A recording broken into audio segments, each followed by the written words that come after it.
Midi sur BFM TV, soyez les bienvenus pour le Déj Info Week-end. Je suis ravie de vous accueillir, de vous accompagner durant ces 3 heures.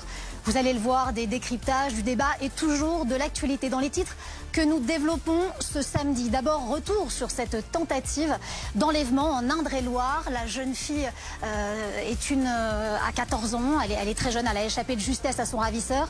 Le ravisseur, le suspect est un homme âgé d'une trentaine d'années. Il avait sur lui des faux papiers, il conduisait un camping-car avec une fausse plaque d'immatriculation.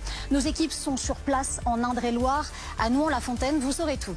L'actualité, ce sont aussi les pourparlers d'un cessez-le-feu entre l'Ukraine et la Russie. Après Istanbul, rien n'a vraiment avancé.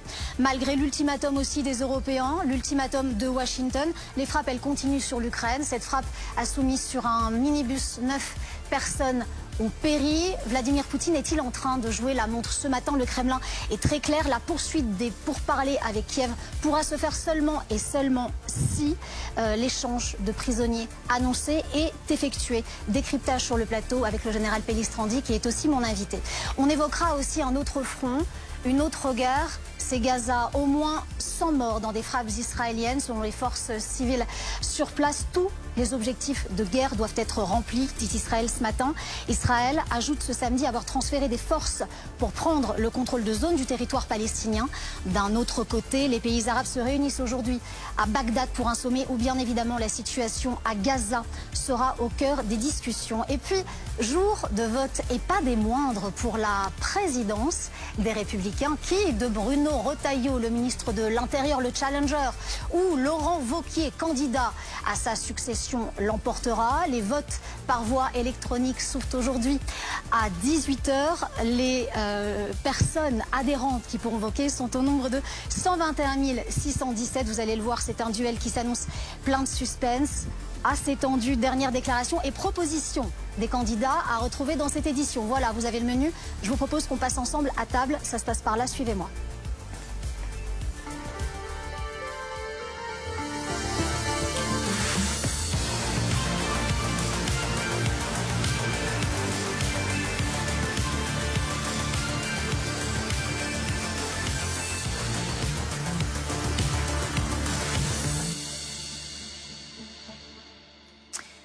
Je vous en parlais, l'actualité nous emmène d'abord en Indre-et-Loire, à Nouan-les-Fontaines exactement. Un homme âgé d'une trentaine d'années y a été interpellé.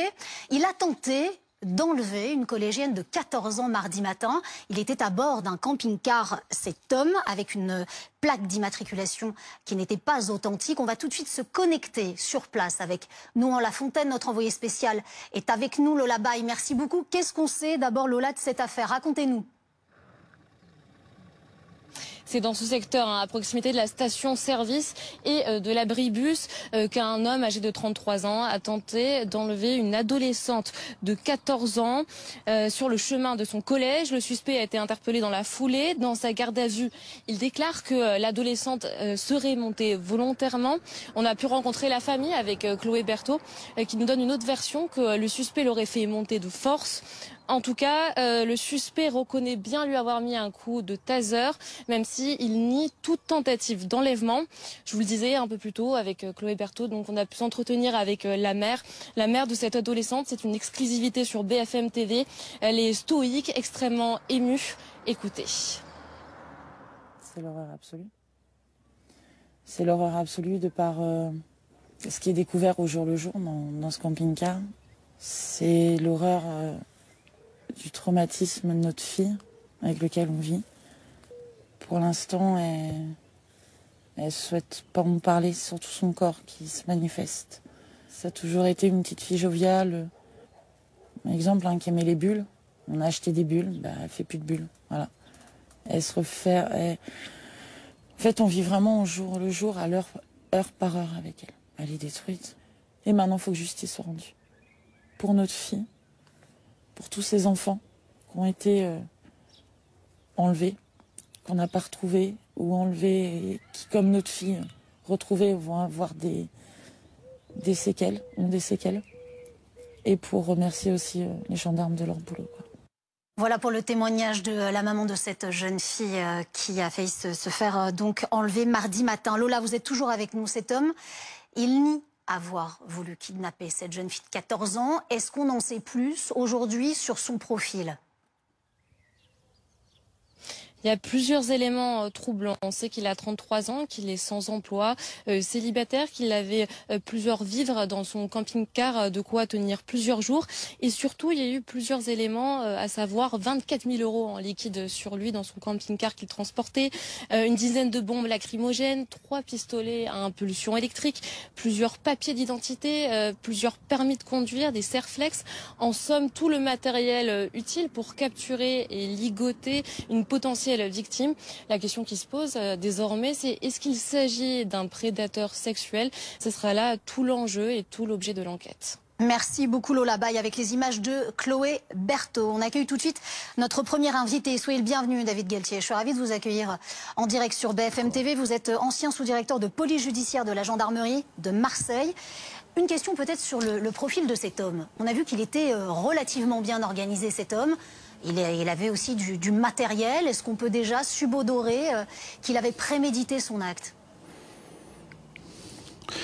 Naturellement, au regard de ce qui est trouvé par les enquêteurs dans le camping-car, on ne peut que s'interroger. Et c'est ce qui a conduit d'ailleurs la procureure de la République à ouvrir une information. L'enquête va se poursuivre avec des investigations poussées.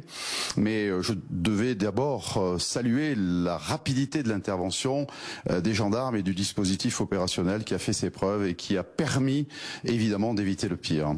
Vous avez raison, ils sont allés très vite. Est-ce que vous avez d'autres informations sur le fait de savoir s'il était, oui ou non, connu de la police, de la justice, si cet homme avait déjà eu affaire peut-être à des gendarmes? Les enquêteurs le sauront très vite, en effet, madame, puisque avec la brigade de recherche de Loches et l'appui de la section de recherche d'Orléans, vous avez des enquêteurs qui vont travailler avec la section d'appui aussi judiciaire qui se trouve à Orléans au niveau de la région. Une dizaine d'enquêteurs sont déjà sur les traces de cet individu, de son parcours, vont fouiller avec le service de renseignement criminel, avec l'ensemble des fichiers, et s'il a été déjà repéré, si notamment son véhicule a pu être repéré sur des tentatives de lieux d'enlèvement ou des enlèvements avérés, eh bien les rapprochements seront faits. C'est une technique d'investigation et de travail parfaitement aujourd'hui connue et maîtrisée de la part des gendarmes. Bon, cet homme, il a été arrêté, il a été placé en détention provisoire. Est-ce que vous pouvez nous expliquer dans ces cas-là comment se passent les premières auditions, son audition, l'audition des témoins, pour tenter de comprendre son acte? Naturellement, il faut, dans le cadre, c'était de la flagrance, mais c'était une enquête classique. La plupart des premiers témoignages d'urgence ont été recueillis et aujourd'hui, après la présentation devant le juge d'instruction, puisqu'une information judiciaire a été ouverte, tentative d'enlèvement, refus d'obtempérer, violence, il va y avoir des investigations conduites par l'unité saisie, donc la brigade de recherche de Loches avec l'appui des unités que je vous ai indiquées, et c'est toute une série d'investigations, d'auditions, de techniques qui vont être mises en œuvre pour rassembler le maximum d'informations et vraisemblablement aller dans la direction de l'information qui a été ouverte pour matérialiser à la fois les faits, mais surtout, je crois aussi, au regard de ces possible prédateur, relier cette affaire avec des faits plus anciens, connexes, et c'est tout l'intérêt d'avoir ouvert une information et de lancer les enquêteurs sur ces pistes.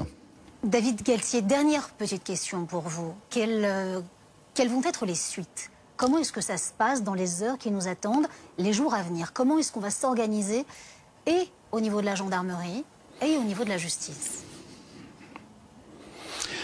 Au niveau de la gendarmerie, lorsque une enquête prend cette direction avec le temps et la durée que nécessite ce type d'investigation, il est d'usage de créer une cellule d'enquête. C'est probablement ce qui se fera avec la brigade de recherche locale, l'appui encore une fois de la section de recherche et de la section d'appui judiciaire, pour permettre justement d'aller plus loin et dans le temps. Ça, ce sont les recherches gendarmerie.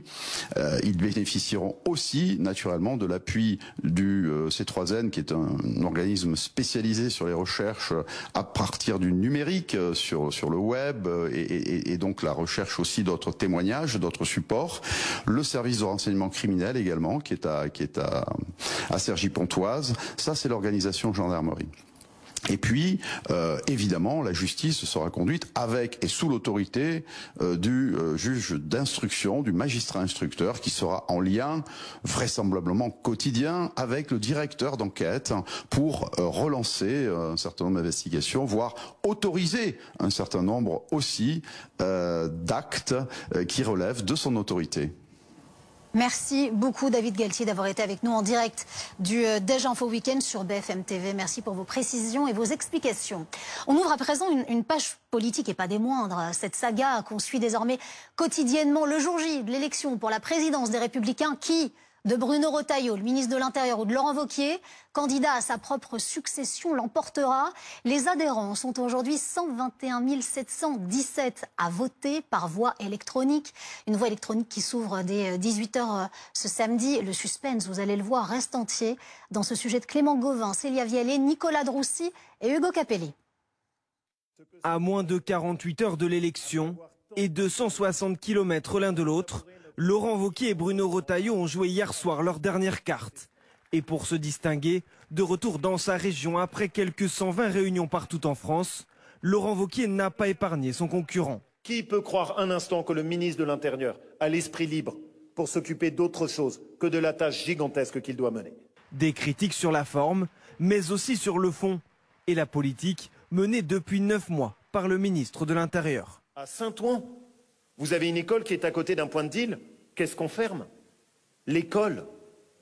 Mais il y a 20 ans, quand Nicolas Sarkozy était ministre de l'Intérieur, jamais il eût été possible d'accepter qu'on ferme une école pour laisser vivre un point de deal. Pourtant, c'est ce qu'on a fait.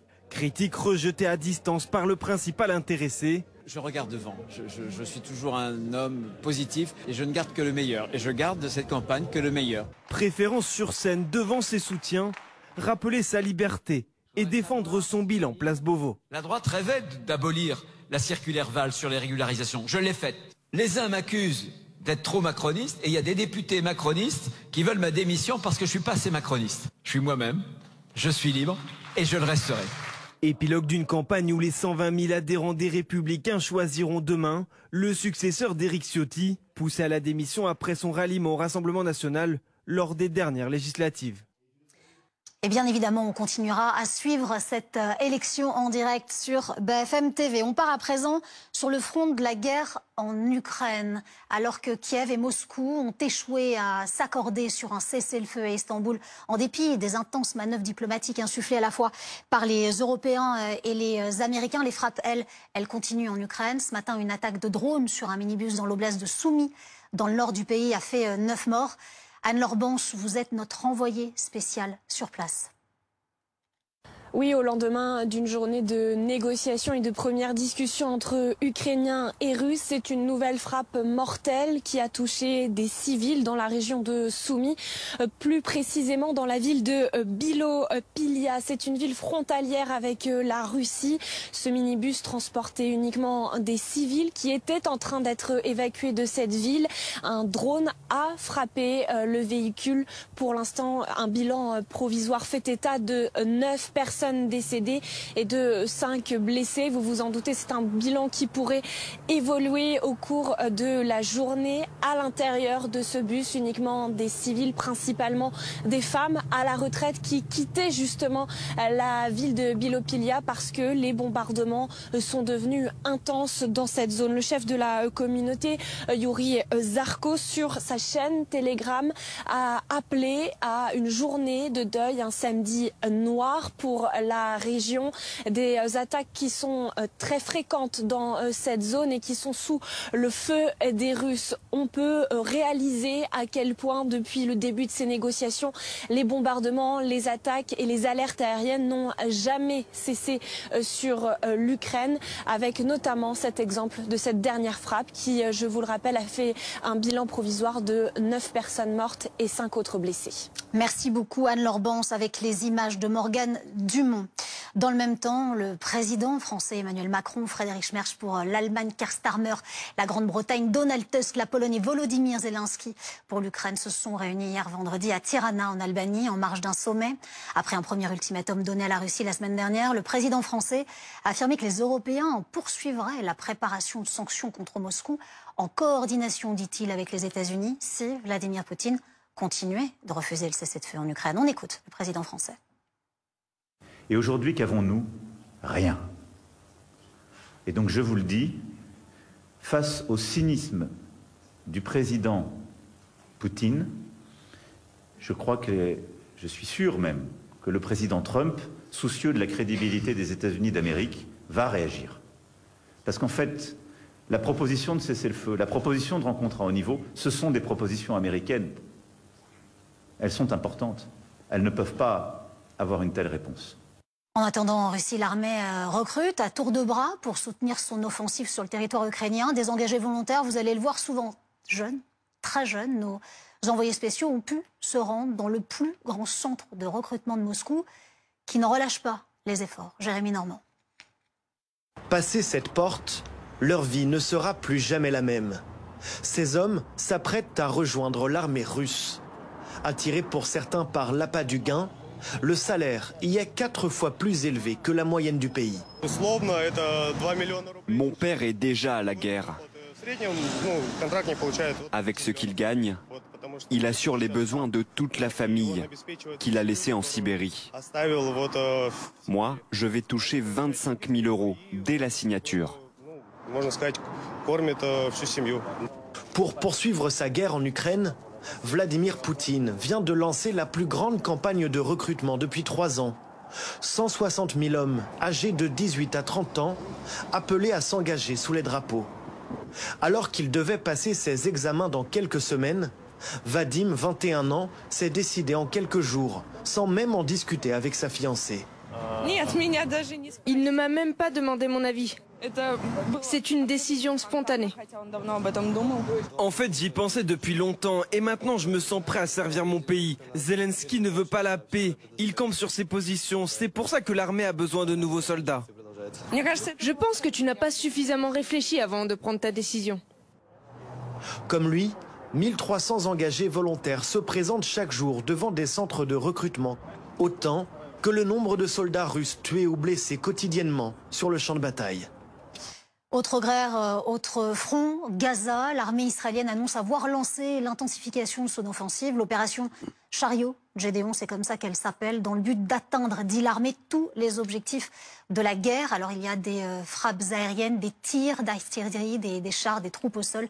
Le bilan sur place est très lourd. On parle d'au moins 100 personnes tuées. Les habitants sont constamment dans la peur. On fait le point avec Kylian Chaput. On en parle juste après avec le général Pellistrandi sur ce plateau, qui est mon invité. Dans la bande de Gaza, les mêmes scènes se répètent chaque jour. Les corps sans vie de Palestiniens s'accumulent. Hier, au moins 100 personnes ont été tuées par les frappes israéliennes, selon l'agence de défense civile de Gaza. Toute la nuit, nous avons été bombardés par des avions, des missiles et des tirs d'artillerie et nous ne savons pas où aller. Les obus tombaient au hasard sur nous et des éclats d'obus atterrissaient sur nos têtes. Nous ne pouvions pas rester car nous étions dans des tentes. Le Premier ministre israélien Benjamin Netanyahou avait annoncé intensifier ses offensives pour vaincre le Hamas. En plus des bombardements, la population risque la famine et le manque de soins. Depuis plus de 2 mois, Israël bloque les convois humanitaires à l'entrée de Gaza. L'ONU alerte sur la situation. La destruction méthodique de quartiers entiers et le refus de l'aide humanitaire soulignent qu'il semble y avoir une poussée pour un changement démographique permanent à Gaza qui défie le droit international et équivaut à un nettoyage ethnique. Donald Trump souhaite trouver une issue sur place. Nous nous intéressons à Gaza et nous allons faire en sorte que cela soit réglé. Beaucoup de gens sont affamés, il se passe beaucoup de choses graves. Les responsables du Hamas demandent aux États-Unis de faire pression sur le gouvernement israélien pour que l'aide humanitaire puisse secourir les Gazaouis. Allez, on fait le point pour tout comprendre avec vous, Général Jérôme Pellistrandi, consultant défense BFM TV. Déjà un mot, on vient de l'apprendre à l'instant. Vous savez, il y a un grand sommet en ce moment même des pays arabes à Bagdad. L'Irak promet 40 millions de dollars pour pour la reconstruction à Gaza et au Liban. Quoi est-ce que ça peut influer dans les pourparlers, peut-être là encore, de cesser le feu à Gaza? La somme 40 millions est très faible. Bon, l'Irak a ses propres problèmes de reconstruction. En fait, c'est toute la difficulté qu'il y a aujourd'hui. Et on le voit bien, Donald Trump est reparti aux États-Unis sans avoir un deal, excusez-moi de l'expression, justement concernant Gaza. On rappelle qu'il était allé au pays arabes unis. Exactement, etc., pour Arabie négocier. Saoudite, Qatar, Émirats arabes unis, et il repart sans avoir de cessez-le-feu.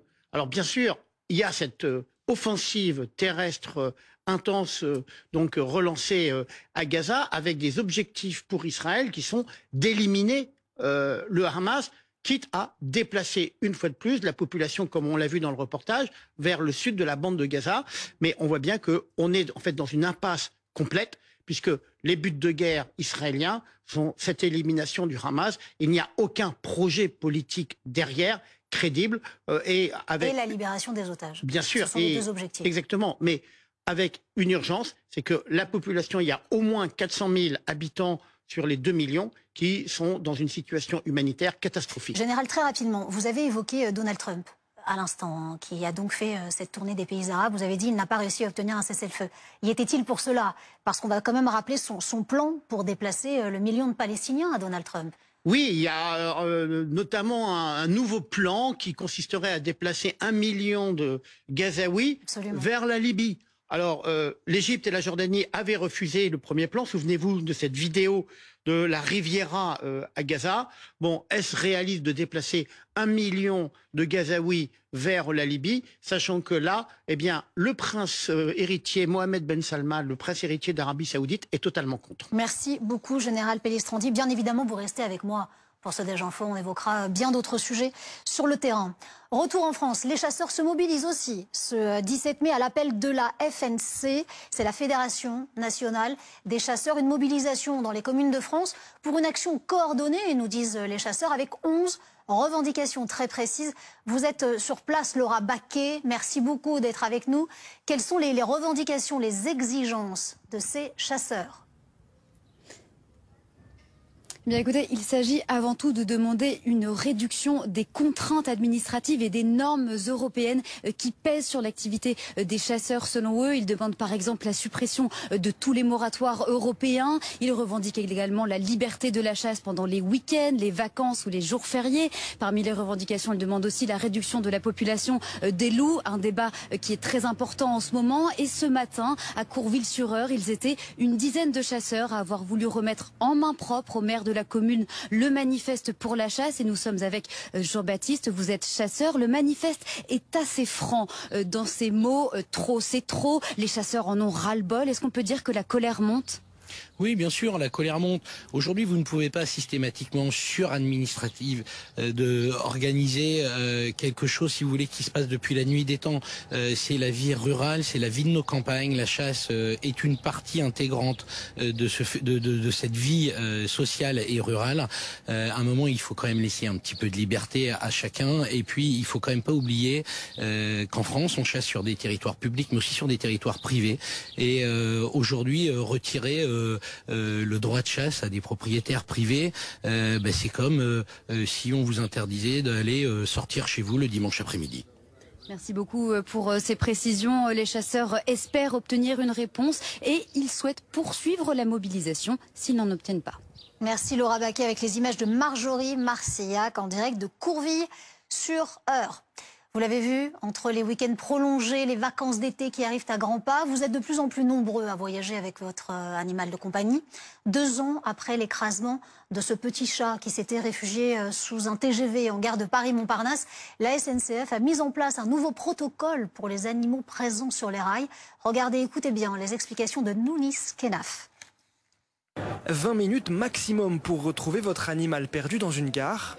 Pour Dany, qui voyage souvent avec son chat Anouche, la mesure pose question. Après 20 minutes, ça dépend aussi du chat. C'est un chat qui est un peu paniqué et stressé par l'environnement. Malheureusement, je pense que 20 minutes, ça servira pas. Pour lui, comme pour d'autres usagers, une seule solution. Il est dans son sac et il n'en sort pas. En général, je le mets dans le sac. Dans l'hypothèse où votre animal s'échapperait sur les voies, la SNCF met en place un protocole de 20 minutes pour tenter de le retrouver et garantir sa sécurité. Le personnel de la SNCF se donne 10 minutes pour tenter de voir l'animal depuis le quai. S'il est repéré, se déclenchent alors 10 minutes maximum pour faire sortir l'animal sans descendre sur la voie. Si l'animal ne ressort pas des voies, le train repart lentement, à vitesse d'homme. Des mesures qui, il y a 2 ans, auraient pu permettre d'éviter la mort du chat Neko, écrasé par un train Paris-Bordeaux qui venait de démarrer. Son décès a mis en lumière l'absence d'un tel protocole à la SNCF. Le train a démarré normalement et en fait le corps de Neko, c'est le dernier wagon qu'il a pris. La mort de Neko finalement, elle a servi à quelque chose. La fondation 30 millions d'amis dénonce une durée de recherche pas assez longue et redoute que des animaux perdus soient écrasés après les 20 minutes écoulées. Allez, on part ensemble au Festival de Cannes qui bat son plein, les robes de soirée, les costumes 3 pièces, le tapis rouge. Ça, c'est côté pile, parce que côté face, il y a des négociations, des discussions, des rencontres qui sont aussi importantes entre les auteurs et les scénaristes. On vous propose ici de découvrir l'anatomie d'une création avec Élise Philippe et Philippe David qui ont eu la chance de rencontrer ceux, vous allez le voir, qui écrivent et produisent les films de demain. Moins de 5 minutes pour convaincre des producteurs de cinéma français ou internationaux. Le temps est compté pour Frédéric. Cette éditrice vient défendre ce livre. Un premier roman qui raconte une passion amoureuse entre 2 femmes. J'étais très contente, oui. J'ai l'impression que le public a bien réagi au pitch. En tout cas, il l'a manifesté. Donc ça, c'est toujours effectivement très, très porteur. Moi, j'ai tout à fait confiance en ce livre. Je pense que ça ferait un film magnifique. Car en plein festival de Cannes, pour les maisons d'édition, c'est le moment parfait pour rencontrer des professionnels du cinéma. Ces dernières années, de plus en plus de films sont issus de livres. Dans cette salle, séance de speed dating entre éditeurs et producteurs. Ce que je cherche actuellement, j'aimerais bien du mélo, un couple qui se sépare, du couple avec un décès ou du mélo, quoi. C'est le moyen de pouvoir déjà se rassurer sur une histoire. Parce que quand on signe un réalisateur, nous on peut le signer juste sur une idée. Et c'est vrai que du coup avoir un roman c'est plus qu'une idée quand même, il y a déjà des personnages. Au cinéma, les adaptations littéraires sont souvent synonymes de succès. Le Comte de Monte Cristo, Emilia Pérez ou encore Astérix. À chaque fois, plusieurs millions de spectateurs. Quand on regarde les films qui sont adaptés d'un livre par rapport aux films qui ne sont pas adaptés d'un livre, ils font plus de spectateurs. Il y a 32% d'audience en plus pour les films qui sont adaptés d'un livre. Dans la course à la bonne histoire se joue aussi le montant des droits pour adapter un livre. Pour les plus gros succès en librairie, ils peuvent parfois atteindre plusieurs centaines de milliers d'euros. Ben voilà, forcément, ça fait rêver. Allez, 12h27, vous êtes sur BFM TV, vous faites bien. La météo avec vous, Sandra Larue.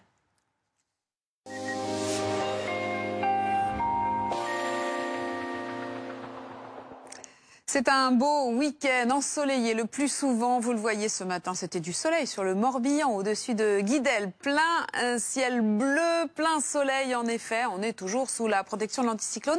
Alors on avait quand même quelques petits bémols dans le courant de la matinée, avec cette descente d'air frais et humide, notamment sur les régions du nord. Donc c'était un petit peu plus nuageux. Ça va se dégager au fil des heures. On a aussi encore un petit peu d'instabilité aujourd'hui sur l'extrême sud-est et sur la Corse, avec encore quelques averses qui pourront prendre un caractère orageux. Pour l'instant, pas grand-chose. Pour demain, toujours cette humidité sur l'extrême nord en provenance de la mer du Nord. Donc toujours ces nuages un peu plus nombreux, quelques brouillards près des côtes de la Manche. Ailleurs, c'est ensoleillé, ça va le rester dans le courant de l'après-midi.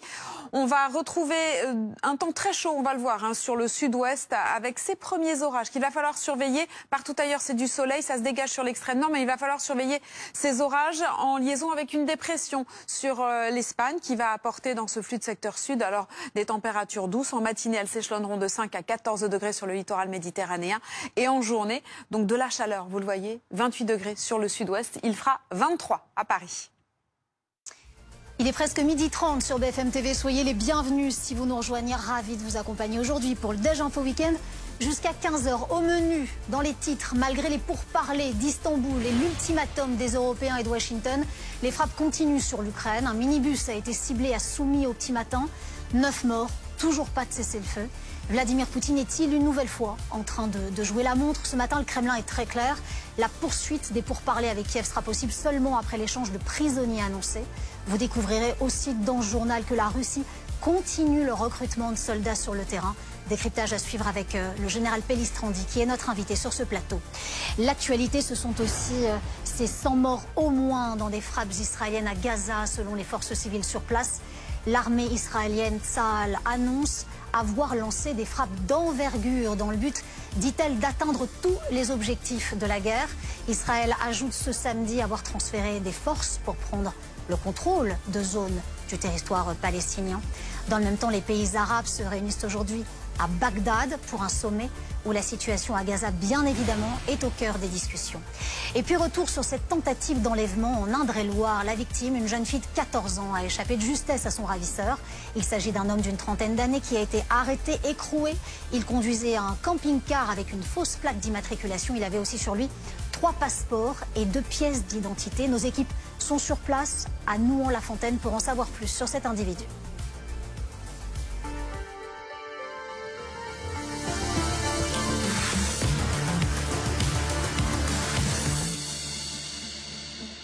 Je vous en parlais dans les titres, on part tout de suite sur le front de la guerre en Ukraine, alors que Kiev, Moscou ont échoué à s'accorder sur un cessez-le-feu à Istanbul, malgré les manœuvres intenses diplomatiques insufflées à la fois par les Européens mais aussi par les Américains.